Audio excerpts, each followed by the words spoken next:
नमस्कार दोस्तों, आज हम आपको 2 अप्रैल 2024 सुबह के मुख्य समाचार प्रस्तुत करेंगे।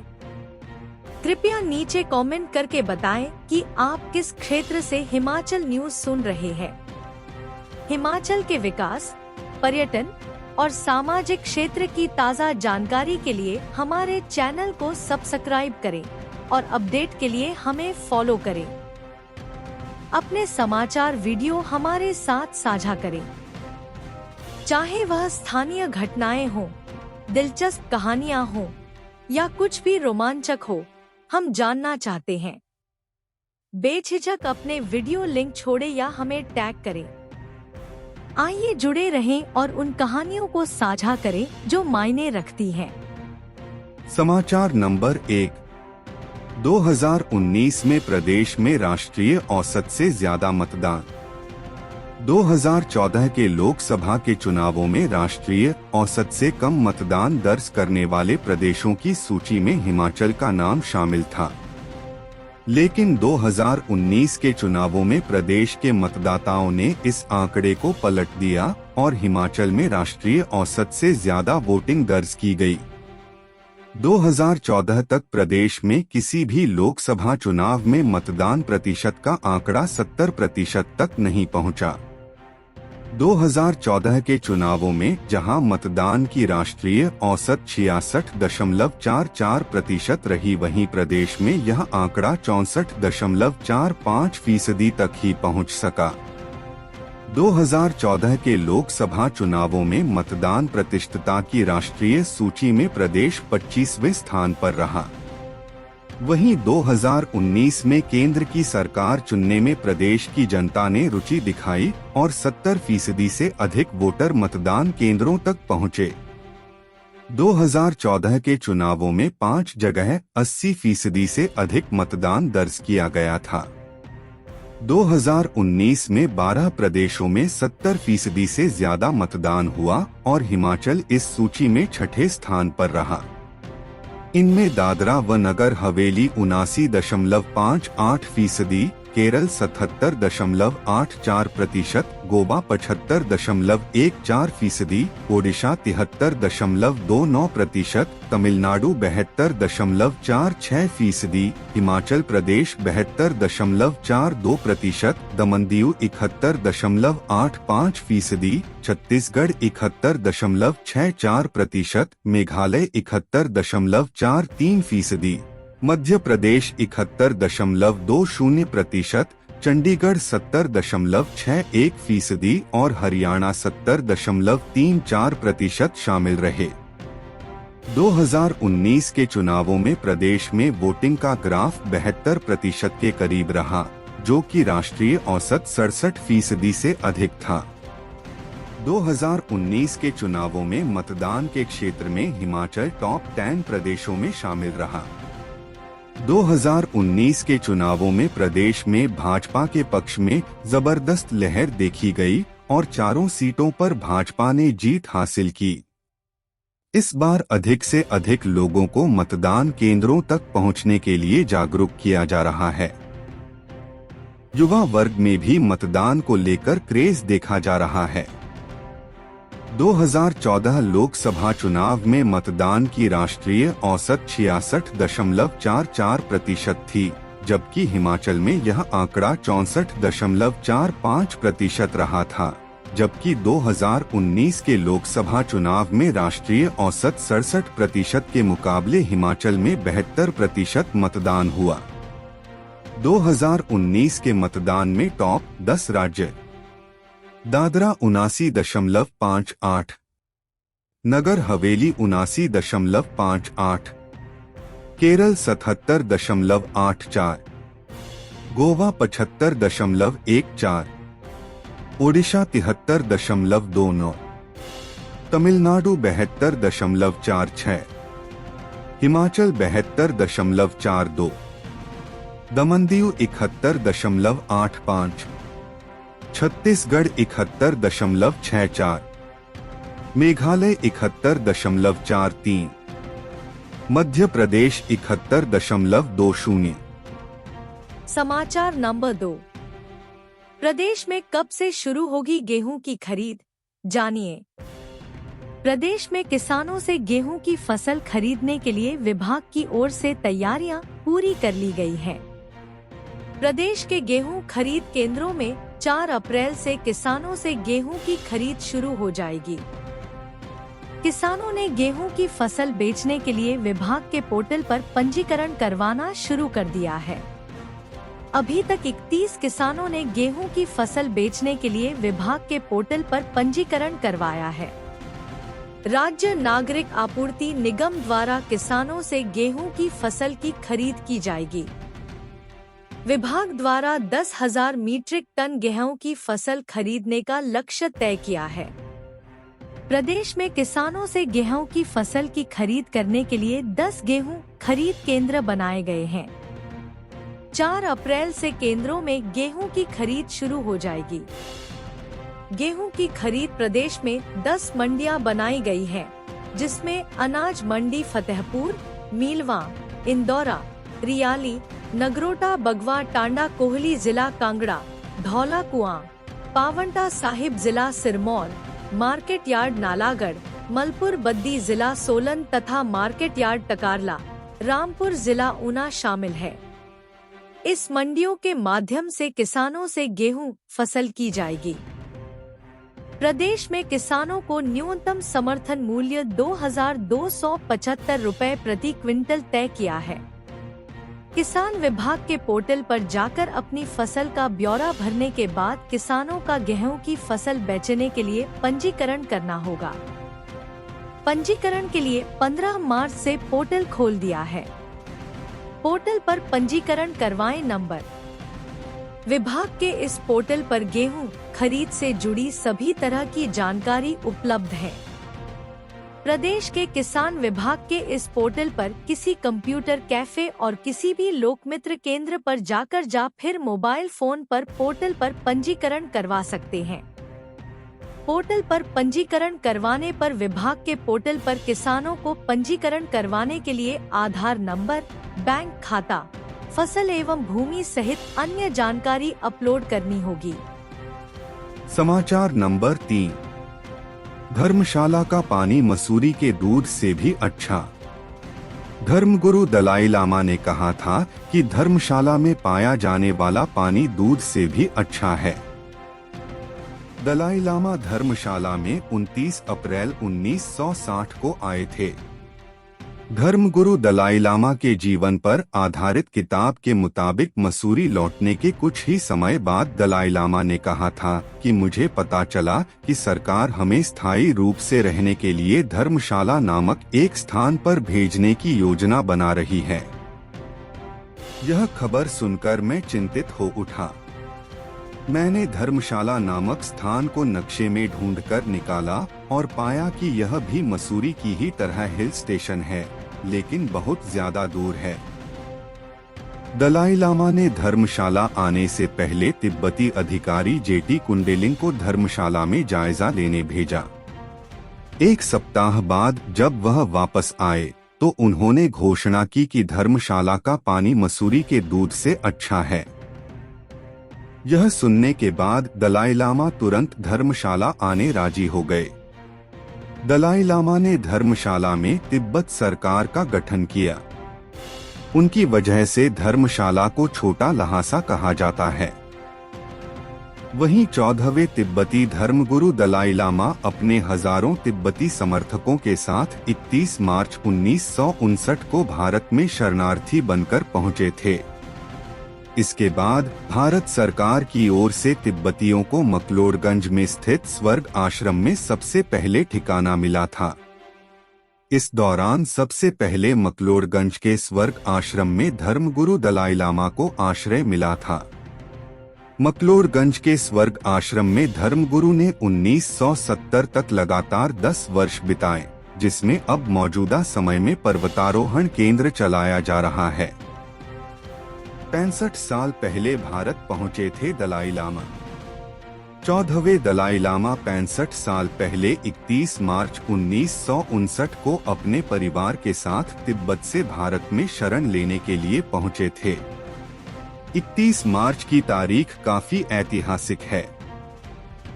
तिब्बत में चीन के कब्जे के चलते इस तरह के हालात पैदा हुए कि 14वें दलाई लामा को वहां से निकलकर भारत में शरण लेने को मजबूर होना पड़ा। उस समय दलाई लामा 23 साल के थे। उन्होंने सिपाही का भेष धारण किया और अपने आवास से बाहर निकले। यहीं से उनके भारत आने की यात्रा शुरू हुई।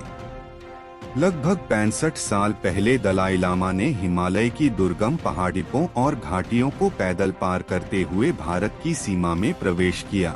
तब से आध्यात्मिक नेता यहीं पर राजनीतिक शरण में हैं। समाचार नंबर 4। सभी साथ देना, कहीं मेरी नाक न कट जाए। मंडी के भीमाकाली मंदिर परिसर में भाजपा संसदीय क्षेत्र के पदाधिकारियों की बैठक से मंडी संसदीय क्षेत्र की प्रत्याशी कंगना रणौत ने फिर से कांग्रेस पर हमला बोला है। यहां 17 विधानसभा क्षेत्रों से पहुंचे पदाधिकारियों को संबोधित करते हुए कंगना रणौत ने कहा कि कांग्रेस और कांग्रेस नेता आंखों और जुबान दोनों से महिलाओं का चीरहरण करते हैं। मंडी की बेटियों का दाम लगाने वाली विचारधारा कांग्रेस की है, जबकि प्रधानमंत्री नरेंद्र मोदी की विचारधारा लखपति दीदी, उज्ज्वला योजना और महिलाओं के सम्मान की है। उन्होंने कहा कि कांग्रेस को इसका जवाब मंडी की जनता मुझे बड़ी जीत दिला कर देगी, लेकिन कार्यकर्ताओं को याद रखना होगा कि हमारा मुकाबला आसान नहीं है, इसलिए सबको दिन रात काम करना होगा। कार्यकर्ता ध्यान रखें कि कहीं मेरी नाक न कट जाए। मंडी सीट से भाजपा प्रत्याशी बनने के बाद कंगना रणौत पहली बार सोमवार को मंडी मुख्यालय पहुंची। उनके साथ इस अवसर पर पूर्व मुख्यमंत्री मंत्री जयराम ठाकुर और प्रदेश भाजपा अध्यक्ष डा राजीव बिंदल भी साथ रहे। यहां पहुंचने पर कार्यकर्ताओं ने कंगना रणौत का जोरदार स्वागत किया।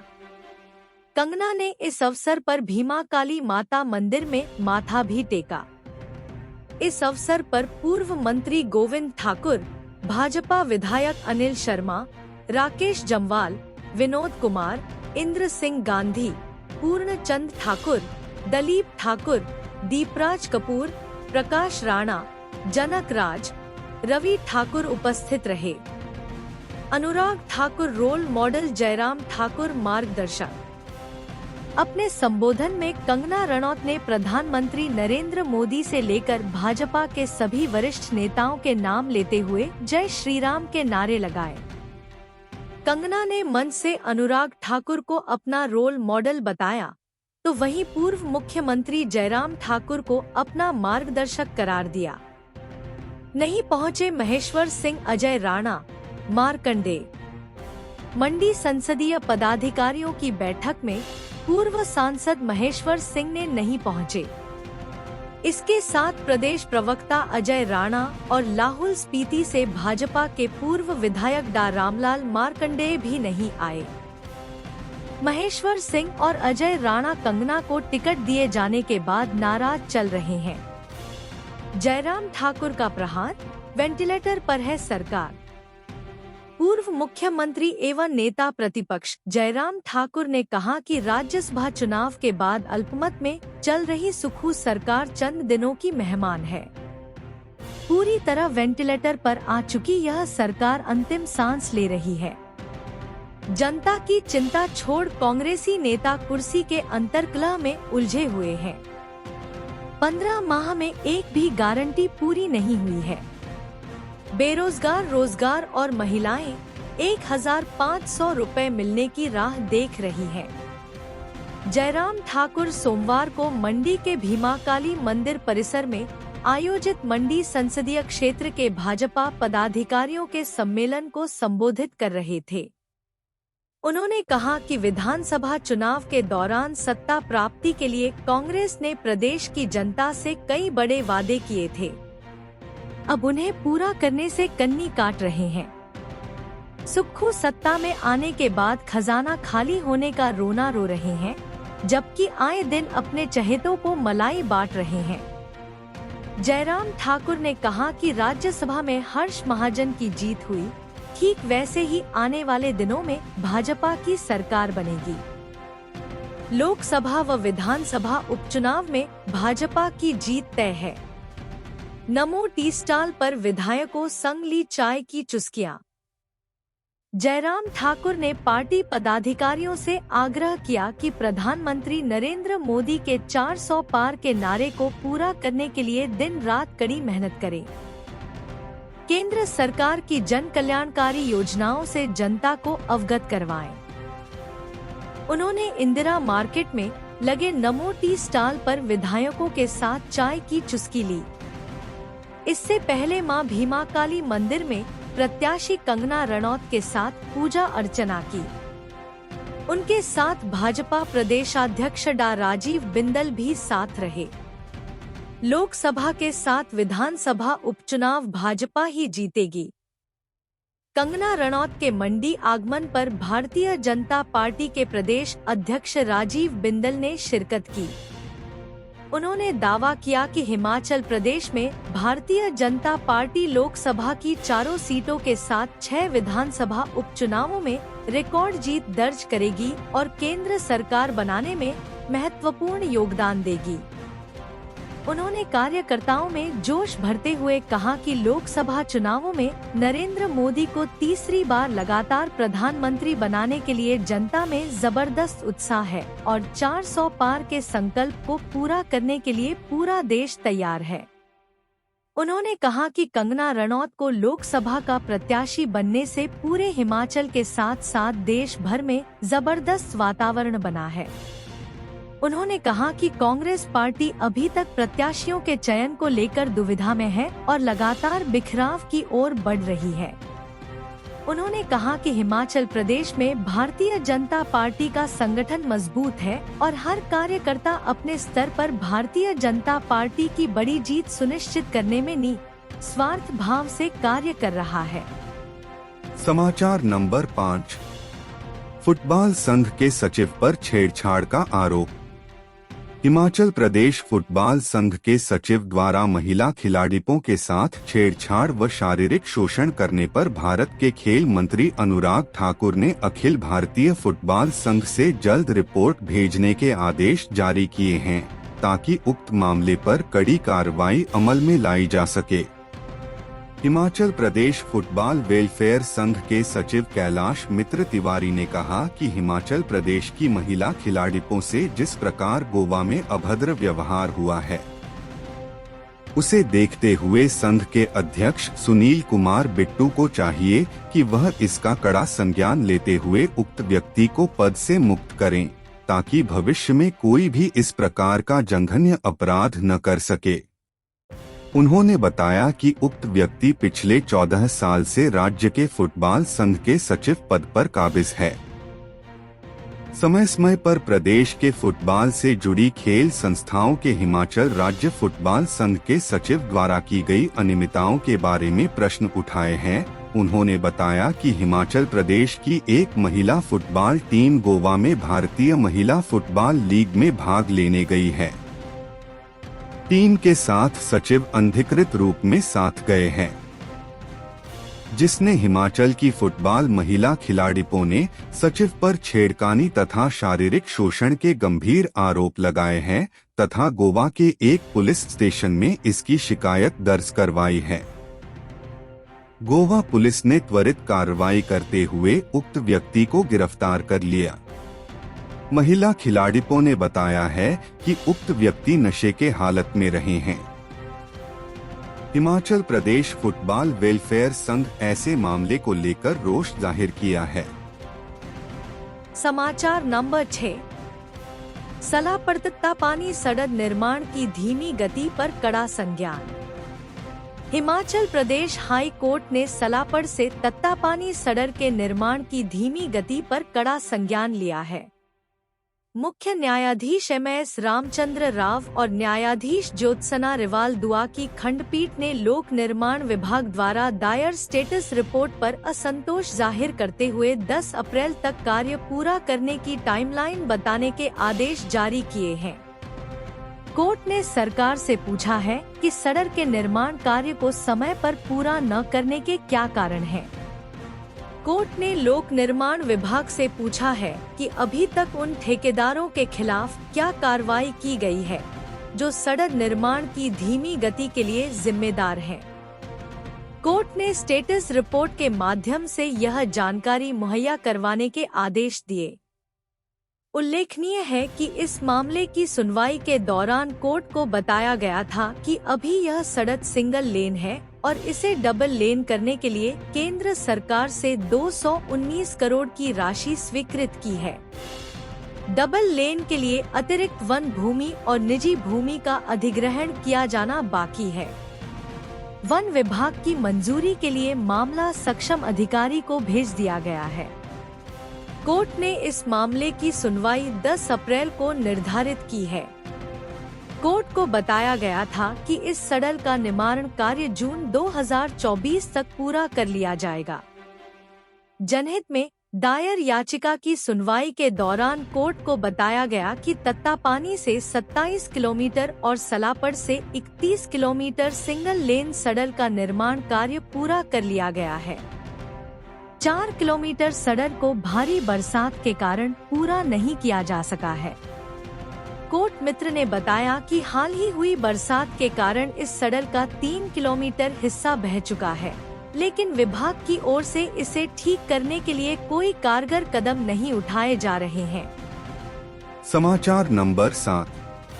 पुलिस अधिकारी को धमकाने के आरोप। विधानसभा के बजट सत्र के दौरान राज्यसभा चुनाव में खरीद फरोख्त मामले की जांच में पूर्व विधायक के पिता पर पुलिस की जांच में सहयोग न करने के अलावा पुलिस अधिकारियों को धमकाने के आरोप लगे हैं। मामले की जांच कर रहे पुलिस अधिकारियों ने मामले की स्टेटस रिपोर्ट अदालत में दायर की है, जिसमें पूर्व गगरेट के पूर्व विधायक चैतन्य शर्मा के पिता राकेश शर्मा पर कई गंभीर आरोप लगे हैं।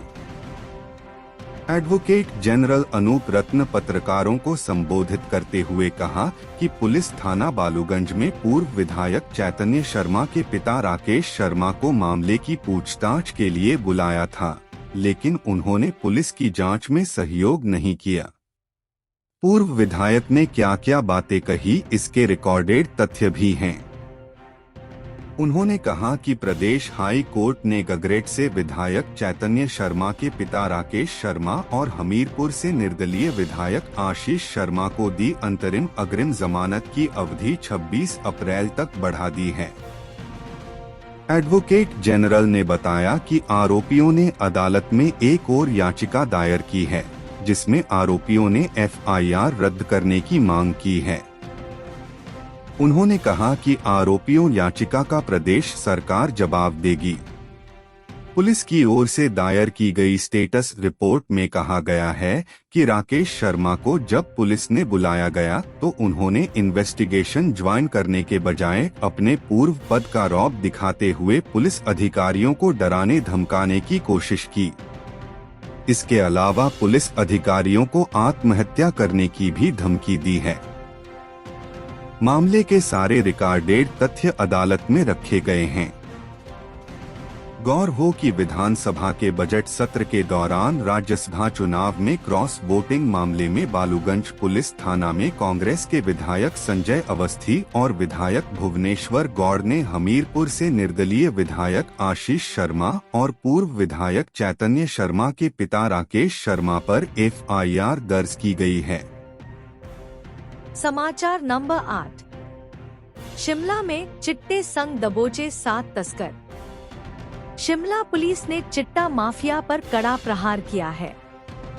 शिमला पुलिस ने 2 अलग अलग मामलों में कार्रवाई करते हुए 67.23 ग्राम चिट्टा बरामद किया है।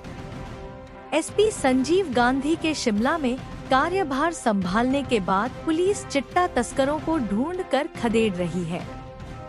शिमला पुलिस ने चिट्टा तस्करी के 2 मामलों में 2 महिलाओं सहित 7 आरोपियों को गिरफ्तार किया है। पुलिस की कार्रवाई से चिट्टा माफिया में हड्डम मच गया है। चिट्टे के साथ पकड़े गए आरोपियों के 2 महिलाओं समेत पुलिस 5 अंतर्राज्यीय तस्करों को पकड़ा है। शिमला पुलिस के स्पेशल सेल की टीम के प्रभारी अंबी लाल ने गुप्त सूचना पर कार्रवाई करते हुए महली के पास एक पंजाब नंबर की टैक्सी में चिट्टे की खेप लेकर जा रहे 5 आरोपियों को गिरफ्तार किया है। पुलिस टीम ने आरोपियों के कब्जे से 63.87 ग्राम चिट्टा बरामद किया है। एएसआई अंबी लाल प्रभारी स्पेशल सेल 1 ने शिमला गुप्त सूचना पर कार्रवाई करते हुए तस्करों को चिट्टे के साथ अरेस्ट किया है। टैक्सी में सवार 2 पुरुष, 2 महिलाएं और 1 बच्चा बैठा था। गाड़ी की तलाशी लेने पर उपरोक्त व्यक्तियों के बैग से 63.87 ग्राम हेरोइन चिट्टा बरामद हुआ। पुलिस ने कार सवार 5 लोगों को गिरफ्तार किया है, जिसमें मनदीप सिंह निवासी जीरकपुर, मनदीप सिंह उर्फ मन्नी निवासी गांव भावतपुर जीरकपुर जिला मोहाली, पिंकी अनेजा निवासी मंगलनगर अभोर जिला फाजिल्का पंजाब, परमजीत कौर निवासी सीड फर्द पक्का अभोर जिला फाजिल्का और टैक्सी ड्राइवर जसविंदर सिंह निवासी गांव भसोर तहसील धूरी जिला संगरूर शामिल है। इसके अलावा दूसरे मामले में पुलिस थाना ढली के पुलिस कर्मियों ने भट्टा कुफर सेब मंडी ढली में एक ट्रक में बैठे सुंदरलाल व राजेश मधायक के कब्जे से 3.36 ग्राम चिट्टा बरामद किया है। उधर एसपी संजीव गांधी का कहना है कि पुलिस चिट्टा माफिया पर कड़ी कार्रवाई कर रही है। पुलिस ने चिट्टे के साथ पकड़े गए आरोपियों के खिलाफ एनडीपीएस एक्ट के तहत केस दर्ज कर आगामी कार्रवाई शुरू कर दी है। समाचार नंबर 9। धर्मशाला में क्रिकेट मैचों से चमका पर्यटन कारोबार। कश्मीर खुलने के बाद भले ही हिमाचल के पर्यटन कारोबार पर विपरीत असर पड़ा हो, लेकिन क्रिकेट स्टेडियम धर्मशाला में होने वाले विश्व स्तरीय मैचों ने पहाड़ के कारोबारियों को संजीवनी दे दी है। वर्ल्ड कप के 5 मैचों के बाद अब आईपीएल के यहां होने वाले 2 मैचों के लिए अभी से बुकिंग शुरू हो गई है। पर्यटन नगरी के प्रसिद्ध ट्रैवलर एवं वेदी ट्रैवल के सीएमडी मनमोहन वेदी का कहना है कि जम्मू कश्मीर में हालात सुधरने के बाद सैलानी कश्मीर का रुख अधिक कर रहे हैं, जिससे हिमाचल के पर्यटन कारोबार पर बड़ा असर पड़ रहा है। लेकिन केंद्रीय मंत्री अनुराग ठाकुर और आईपीएल के चेयरमैन अरुण धूमल ने यहां पिछले दिनों वर्ल्ड कप के 5 विश्व स्तरीय क्रिकेट मैच करवाकर पर्यटन कारोबारियों को बड़ी राहत दिलाई है। इतना ही नहीं, अब आईपीएल मैचों के लिए बुकिंग आने शुरू हो गई है। इससे आने वाले दिनों में पर्यटन कारोबार को पंख लगेंगे। एचपीसीए के प्रयासों से व्यापार मंडल खुश। मकलोडगंज व्यापार मंडल के अध्यक्ष नरेंद्र पठानिया, धर्मशाला व्यापार मंडल के अध्यक्ष नरेंद्र जम्वाल और कचहरी व्यापार मंडल के अध्यक्ष मनीष लुथरा का कहना है कि पहले पर्यटकों की संख्या में गिरावट आने लगी थी, लेकिन अब वर्ल्ड कप और आईपीएल के मैच होने से एक बार फिर पर्यटकों की आवक में वृद्धि हो रही है। इसके लिए व्यापारी वर्ग एचपीसीए के प्रयासों की सराहना करता है। सैलानियों की संख्या बढ़े से कारोबारियों के चेहरों पर खुशी झलक रही है। क्रिकेट मैच से होटल उद्योग को मिली संजीवनी। होटल एसोसिएशन के अध्यक्ष अश्वनी बांबा और स्मार्ट सिटी होटल एसोसिएशन के अध्यक्ष राहुल धीमान का कहना है कि क्रिकेट मैच होटल उद्योग के लिए एक बड़ी संजीवनी है। पिछले वर्ल्ड कप के क्रिकेट मैचों के लिए जब विदेशी मेहमान खिलाड़ी त्रियुंड पहुंच अपनी वीडियो और फोटो शेयर कर रहे थे, तो उसके बाद यहां के पर्यटन को बड़ा बूस्ट मिला है। इसके लिए कारोबारी अनुराग ठाकुर और अरुण धूमल का भी आभार व्यक्त करते हैं। समाचार नंबर 10। रूस का कड़ा एक्शन, मार गिराए 3 यूक्रेनी फाइटर जेट। रूस और यूक्रेन के बीच चल रहा युद्ध तीसरे साल भी जारी है। यूक्रेनी शहरों को तबाह करने के बाद भी रूसी सेना ने यूक्रेन से अपने कदम पीछे नहीं किए हैं। एक तरफ यूक्रेनी सेना अपने पश्चिम सहयोगियों से लड़ाकू विमान, हथियार और गोला बारूद के लिए टकटकी लगाए हुए है, तो दूसरी तरफ पुतिन के नए एक्शन ने यूक्रेन की सेना में हाहाकार मचा दिया है। रूस ने दावा किया है कि उसने एक दिन में यूक्रेन के 3 युद्धक विमान, 3 मिसाइल लॉन्चर और गोला बारूद के भंडार तबाह कर दिए। क्रीमिया में एक लड़ाकू विमान की भीषण दुर्घटना का फुटेज सोशल मीडिया पर सामने आने के कुछ दिनों बाद रूस ने दावा किया है कि उसने 3 यूक्रेनी युद्धक विमानों को मार गिराया। इसके अलावा रूसी रक्षा मंत्रालय ने कहा कि उसकी सेना ने यूक्रेन के 3 S-300 मिसाइल लॉन्चर, गोला बारूद गोदाम और ड्रोन भंडारण को नष्ट कर दिया।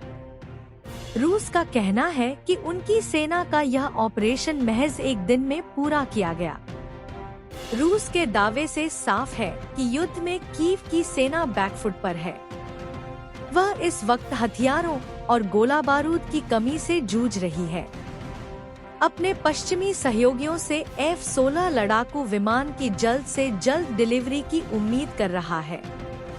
रूस का कहना है कि उसकी सेना ने दक्षिण में यूक्रेनी हवाई अड्डे के खिलाफ एक ऑपरेशन के दौरान सोवियत काल के 3 युद्धक विमानों को नष्ट कर दिया।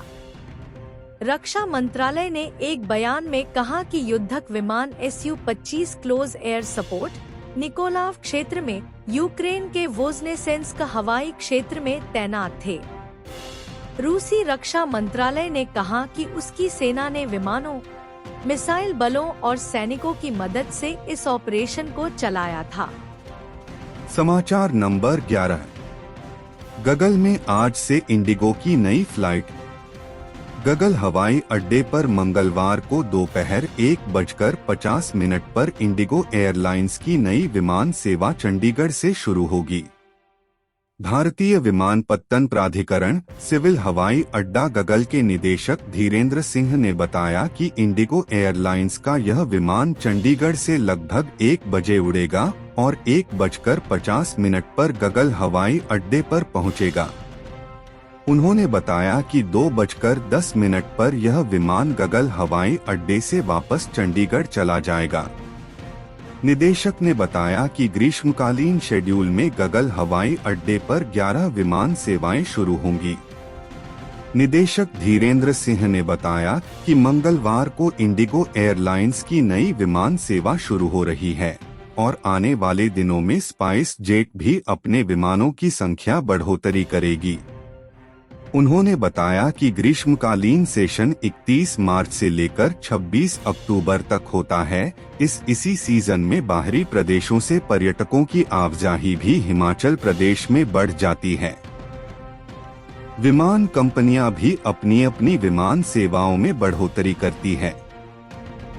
धीरेन्द्र सिंह ने बताया कि वर्तमान में गगल हवाई अड्डे पर स्पाइस जेट एयरलाइन के 2 विमान दिल्ली से गगल हवाई अड्डे पर आते हैं और इंडिगो एयरलाइंस की वर्तमान में दिल्ली से गगल हवाई अड्डे पर 2 विमान और चंडीगढ़ से 1 और विमान के शुरू हो जाने से इंडिगो एयरलाइंस की 3 विमान सेवाएं हो जाएगी। अब मंगलवार को 7 विमान गगल हवाई अड्डे पर आएंगे। इनमें से 5 विमान सेवाएं दिल्ली से गगल, 1 शिमला से गगल और 1 चंडीगढ़ से गगल आएगा। समाचार नंबर 12। संस्कृत विषय बंद करने पर विवाद। संस्कृत विषय को तीसरी से 5वीं कक्षा के छात्रों के लिए बंद करना नैतिक एवं बौद्धिक रूप से कमजोर करना है। हिमाचल राजकीय संस्कृत शिक्षक परिषद ने इस सत्र से प्राथमिक कक्षाओं में संस्कृत विषय को हटाने का विरोध किया है। इस बारे में परिषद के प्रदेशाध्यक्ष डा मनोज शैल ने कहा कि यह निर्णय और सरकार का बंद करने का कारण तर्कसंगत नहीं है। प्रदेश में दूसरी राजभाषा संस्कृत है तथा राष्ट्रीय शिक्षा नीति में भी संस्कृत एवं संस्कृति के अध्ययन पर बल दिया गया है। विभाग ने टीचर न मिलने का बहाना लगाया है। क्या विभाग ने इसके लिए कोई प्रयास किया जिसके फलस्वरूप टीचर नहीं मिले और विषय को बंद करना पड़ा? इसके साथ क्या प्राथमिक पाठशालाओं में हर विषय के लिए अलग से टीचर हैं, जो संस्कृत के टीचर न मिलने की बात की जा रही है? परिषद के प्रदेशाध्यक्ष ने कहा कि कक्षा तीसरी से 5वीं तक संस्कृत का जो पाठ्यक्रम बना है वह बिल्कुल सरल है। इसमें परीक्षा की व्यवस्था भी केवल 5वीं कक्षा में है। तीसरी और चौथी कक्षा में तो परीक्षा भी नहीं है। जो टीचर प्राथमिक पाठशाला में हिंदी पढ़ा सकता है वह सहजता से संस्कृत भी पढ़ा सकता है और 1 साल तक शिक्षकों ने इसे पढ़ाया भी है। यदि फिर भी ऐसी समस्या है तो अब तो सरकार ने क्लस्टर सिस्टम लागू कर दिया है, तो साथ लगते विद्यालयों के संस्कृत शिक्षक भी इसे पढ़ा सकते हैं। इस प्रकार से देवभूमि हिमाचल में संस्कृत के साथ ऐसा व्यवहार ठीक नहीं है। इसके लिए शिक्षकों की कार्यशाला लगाकर भी प्रशिक्षण दिया जा सकता है, जैसे अन्य विषयों का दिया जा रहा है। लेकिन सरकार एवं विभाग ने बिना तथ्य के कारण प्रस्तुत कर यही मंशा जाहिर की है कि वह इसे पढ़ाना ही नहीं चाहते। प्रदेश में हजारों संस्कृत के शिक्षक हैं और हजारों शास्त्री उपाधिधारक बेरोजगार हैं, फिर टीचर नहीं मिले, यह प्रश्न ही तर्कसंगत नहीं है। सरकार को एवं विभाग को इस विषय पर पुनर्विचार करना चाहिए और यथावत संस्कृत विषय को रखना चाहिए। समाचार नंबर 13। भाजपा न्यायविधि विभाग की प्रदेश कार्यकारिणी घोषित। हिमाचल भाजपा ने न्याय एवं विधि विभाग की प्रदेश कार्यकारिणी की घोषणा कर दी है। न्याय एवं विधि विभाग के प्रदेश संयोजक अंशुल बंसल ने बताया कि अजय वैद्य, विक्रांत ठाकुर, आर.के. धनोटिया व अरविंद शर्मा को भारतीय जनता पार्टी न्याय एवं विधिक विभाग का प्रदेश सह संयोजक नियुक्त किया है। इसके अलावा अरविंद मेहता, जयसिंहपुर, मनोज शर्मा, पालमपुर, संजय गोस्वामी, बैजनाथ, कमल शर्मा, नगरोटा बगवा, महेश शर्मा, देहरा, मैत्री वासु, कांगड़ा, प्रीतम राणा, जवाली, नवीन ठाकुर, ऊना, राजेश हीर, हमीरपुर, नरेंद्र सिंह ठाकुर, बिलासपुर, राजदीप चौहान, देहरा, भवनीश पराशर, देहरा, सुरेंद्र कुमार, देहरा, अंशुल अत्री, शिमला, रमेश चौधरी, अम्ब, नरेंद्र ठाकुर, शिमला, ओपी चौहान, शिलाई, टीका राम शर्मा, रेणुका जी, विक्रांत ठाकुर, कुल्लू, प्रदीप नेगी, किन्नौर, मूलराज शर्मा, हमीरपुर, वरुण ठाकुर, कुल्लू, सुश्री शालिनी भारती, मनाली, मदन गोपाल नारायण, अम्ब, अनिल जसवाल, हमीरपुर, प्रेम सागर भारद्वाज, घुमरवी, शांति भूषण, घुमरवी, मुनीश शर्मा, कांगड़ा, रोहित पंचकरण, कांगड़ा, संजीव शर्मा, ऊना,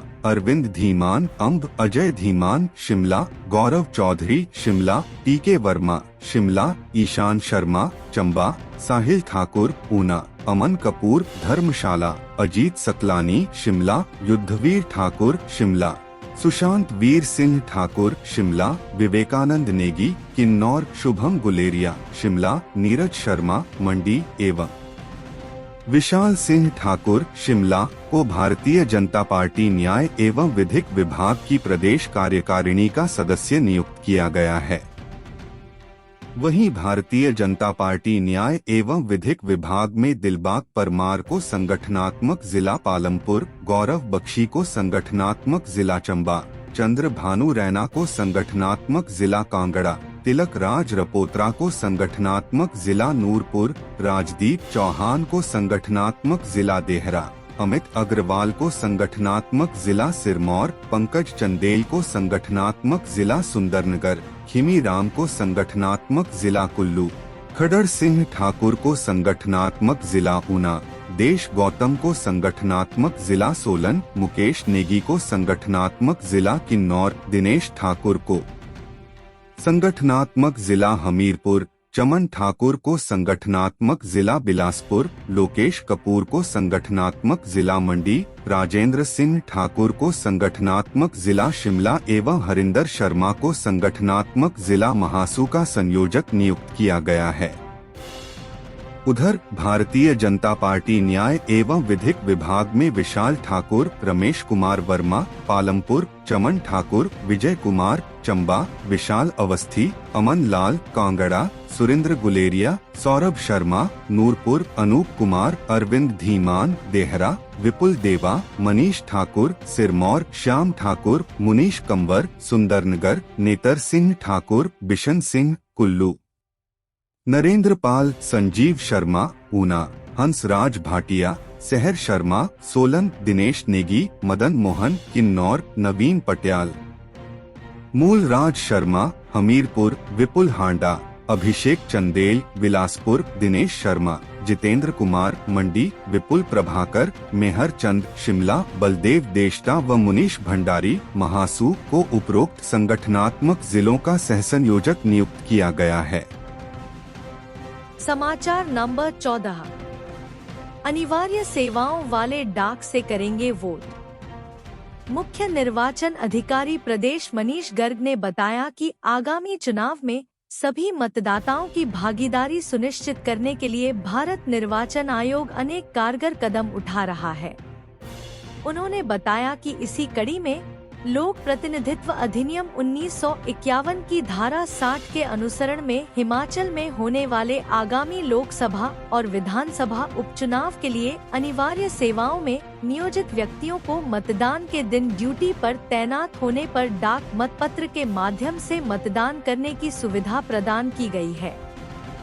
श्री गर्ग ने बताया कि हिमाचल प्रदेश में कार्यरत स्वास्थ्य विभाग के doctor, para medical staff, ambulance सेवाएं, अग्निशमन सेवाएं, हिमाचल पथ परिवहन निगम के चालक, परिचालक, लोकल बस रूट शामिल हैं।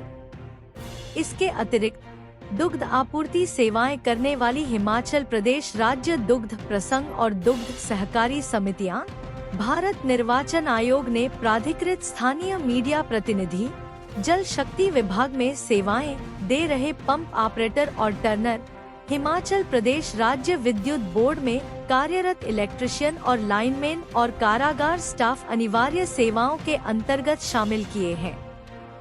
उन्होंने बताया कि फॉर्म 12D के माध्यम से इन मतदाताओं को पोस्टल वोटिंग सेंटर (PVC) के माध्यम से विधानसभा निर्वाचन क्षेत्रों पर RO द्वारा अधिसूचित तिथियों पर विधानसभा निर्वाचन क्षेत्र में मतदान करने की सुविधा प्रदान की जाएगी। समाचार नंबर 15। सीएम लौटे, 2 दिन बाद फिर दिल्ली जाएंगे। मुख्यमंत्री सुखविंदर सिंह सुक्खू तिरुपति बालाजी के दर्शनों के बाद हिमाचल लौट आए हैं। सोमवार शाम 6 बजे के बाद वह चंडीगढ़ पहुंचे और उसके बाद सड़क मार्ग के द्वारा शिमला लौटे हैं। मुख्यमंत्री को 2 दिन बाद फिर से दिल्ली दौरे पर जाना है। 5 अप्रैल को नई दिल्ली में कांग्रेस स्क्रीनिंग कमेटी की बैठक रखी गई है, जिसमें लोकसभा चुनाव और विधानसभा उपचुनाव की प्रत्याशियों के नाम तय होंगे। स्क्रीनिंग कमेटी की बैठक के अगले दिन सेंट्रल इलेक्शन कमेटी की बैठक 6 अप्रैल को है। अनुमान है कि 7 अप्रैल तक कांग्रेस अपने प्रत्याशी घोषित कर सकती है। पार्टी ने चंडीगढ़ में हुई बैठक में मंडी सीट से वर्तमान सांसद प्रतिभा सिंह और हमीरपुर सीट से ऊना के पूर्व विधायक सतपाल रायजादा का नाम लगभग फाइनल कर लिया है, जबकि कांगड़ा और शिमला सीट के पैनल पर अभी डिस्कशन होना है। कांग्रेस को विधानसभा के 6 उपचुनावों को लेकर भी प्रत्याशी फाइनल करने हैं। यहां अभी पैनल बनाने का काम ही चल रहा है। दिल्ली में होने वाली इन बैठकों के लिए मुख्यमंत्री के अलावा उप मुख्यमंत्री मुकेश अग्निहोत्री और प्रदेश कांग्रेस अध्यक्ष प्रतिभा सिंह को भी दिल्ली जाना है। अब सीएम के लौटने के बाद मंगलवार से उनके टूर प्रोग्राम को लेकर भी फैसला हो जाएगा। चर्चा है कि वह अपने गृह जिला हमीरपुर का दौरा भी कर सकते हैं। इसी जिला से कांग्रेस विधायक दल में सबसे ज्यादा बगावत हुई है। दूसरी तरफ हिमाचल भाजपा ने लोकसभा के लिए 4 प्रत्याशियों की घोषणा कर दी है, जबकि कांग्रेस के बागी पूर्व विधायकों को 6 सीटों पर उपचुनाव का टिकट दिया है। भाजपा चुनाव प्रचार में उतर गई है, जबकि कांग्रेस का प्रचार प्रत्याशियों की घोषणा के बाद ही शुरू होगा। हम अपने राज्य के विकास में योगदान देने में गर्व महसूस करते हैं और हमें उम्मीद है कि आने वाले दिनों में हमें और भी अच्छी खबरें मिलेंगी। इन खबरों को अधिक लोगों तक पहुंचाने के लिए कृपया हमारा कंटेंट शेयर करें, हमारे चैनल को सब्सक्राइब करें और अपडेट के लिए हमें फॉलो करें। इसके अलावा बेझिझक अपने विचार कमेंट्स में शेयर करें। आपका सहयोग हमें और भी बेहतर काम करने में मदद करेगा। धन्यवाद।